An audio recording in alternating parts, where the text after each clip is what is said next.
बिहारी मजदूर को लाने का पक्ष में तो आप बिल्कुल ही नहीं थे, ये तो मुझे पता था। लेकिन बिहारी मजदूर बिहार नहीं आएगा तो क्या लंदन जाएगा? कि आप मानसिक रूप से कमजोर हो चुके हैं, आपसे सत्ता संभलने वाला नहीं है।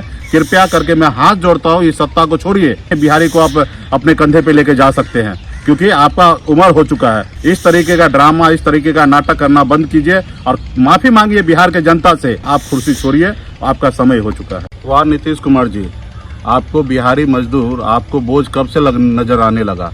जो बिहारी आपको बिहार में 15 साल से राज करने का मौका दिया, आज वही बिहारी मजदूर आपको बोझ नजर आने लगा है। आज बिहारी मजदूर बिहार नहीं आएगा, अपने राज्य नहीं आएगा तो क्या लंदन जाएगा? आज वो अपने राज्य में आ रहा है और वहाँ पे कोरोना पॉजिटिव पाया जा रहा है, तो आपकी सरकार ने अलग से बुलेटिन जारी करने का क्या मतलब है कि बिहार के लोग इतना बाहर से आए हैं, लोग उनको इतना पॉजिटिव है, इसका मतलब क्या है? महाराष्ट्र सरकार तो ये नहीं जारी कर रहा है कि मराठी इतना है, गैर मराठी इतना है, और फिर बिहार में आने में आपको इतना आपत्ति है। 1000 केसेस नहीं है, उसको आपको हैंडल करने के लिए नहीं आ रहा है, और महाराष्ट्र सरकार 25,000 केसेस को हैंडल कर रही है। तो कहीं ना कहीं ये बिहारी मजदूर को लाने का पक्ष में तो आप बिल्कुल ही नहीं थे, ये तो मुझे पता था। लेकिन बिहारी मजदूर बिहार नहीं आएगा तो क्या लंदन जाएगा? अपने राज्य में नहीं आएगा, अपने घर नहीं आएगा, अपने बीवी बच्चे से नहीं मिलेगा, अपने भाई से नहीं मिलेगा, अपने परिवार के बीच में नहीं आएगा, तो कहाँ जाएगा? आप मेरे को बताइए। ये आज आपका जो सरकार के तरफ से बुलेटिन जो जारी किया कि बिहारी बाहर के प्रवासी मजदूर को इतना और बिहार में यहाँ पे, ये कैसे साबित होगा कि ये जो बाहर से आया उसको कोरोना लेके आया? क्यों यहाँ पे आपका, यहाँ का तो आपका व्यवस्था ठीक नहीं है, यहाँ पे उनको नहीं हो सकता है। चलिए मानते हैं कि ये तो 1 तारीख से बिहारी मजदूर आ रहे हैं, 1 जुलाई से। उससे पहले जो 500 केसेस था वो कहाँ से आ गया? वो लंदन से आ गया, तभी आपने तो नहीं रोका। जब आपके पार्टनर मोदी जी जब विदेश से जो ला रहे थे, सीमा सील नहीं किए थे, तभी तो आपने तो कोई ऐतराज नहीं जताया। आज भी मोदी जी रिकॉर्ड बनाने में लगे हुए हैं, दूसरे देश से लोगों को ला रहे हैं, तो आज उसमें तो ऐतराज आपको नजर नहीं आ रहा है। लेकिन बिहार के मजदूर, बिहार का बेटा अगर घर अपना आना चाहता है तो आपको बहुत समस्या है। आप तो कम से कम वो दूसरे प्रदेश में था, उसको राशन मुहैया कराते, खाने पीने का सुविधा उपलब्ध कराते, तो मुझे लगता है कि वो नहीं आते। आज वहाँ पे भी आप नाकामयाबी आपके रहा, जो वहाँ पे उसको पूरा फैसिलिटी नहीं दे पाए, तो वो क्या करेगा? बिहार आएंगे ना।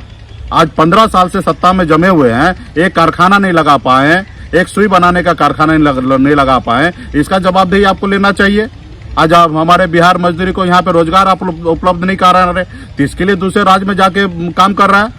और बिहार के लोगों को बिहार में इलाज करने में आपको समस्या है, तो यही बिहारी मजदूर हमारा भाई दूसरे राज्य में अगर वो कोरोना पॉजिटिव पे आ जाएगा तो वहाँ की सरकार उसको कैसे इलाज करेगा? फिर तो उसको मरने के लिए छोड़ देगा।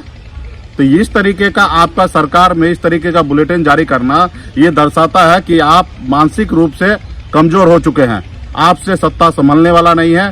कृपया करके मैं हाथ जोड़ता हूँ, इस सत्ता को छोड़िए। अब इससे ज्यादा आपकी बस की बात नहीं है। बिहारी को आप अपने कंधे पे लेके जा सकते हैं, क्योंकि आपका उम्र हो चुका है। तो इसलिए इस तरीके का ड्रामा, इस तरीके का नाटक करना बंद कीजिए और माफी मांगिए बिहार के जनता से। आज बिहार जो आया है, किसी का बेटा है, किसी का पति है, किसी का बेटा है, और उसको आप इस तरीके से बुलेटिन जारी कर रहे हैं, तो ये सरासर गलत है। और आपको अगर अभी भी तकलीफ आज है कि बिहारी आपके ऊपर बोझ है, तो बिहार के जनता को संबोधित कीजिए, बताइए कि बिहार के जनता जो बाहर से मजदूर आ रहा है वो आपका बोझ है, उसको आप लाना नहीं चाहते हैं, उनको उसी हाल में छोड़ना चाहते हैं, दूसरे राज्य में मरने के लिए छोड़ना चाहते हैं, तो बिहार के जनता को बताइए। इस तरीके का ड्रामा करने का क्या मतलब है?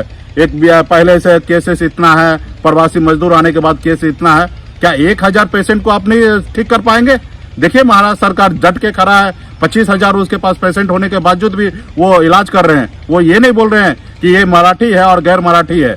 दिल्ली सरकार देखिए किस तरीके से इलाज कर रहा है, हजारों की संख्या में वहां पे, तो कभी ऐतराज नहीं जता रहा है, और आप ये लोगों को बांटना चाह रहे हैं। तो इसके लिए बिहार के जनता से माफी मांगिए, और आपकी बस की बात नहीं है, आप कुर्सी छोड़िए, आपका समय हो चुका है।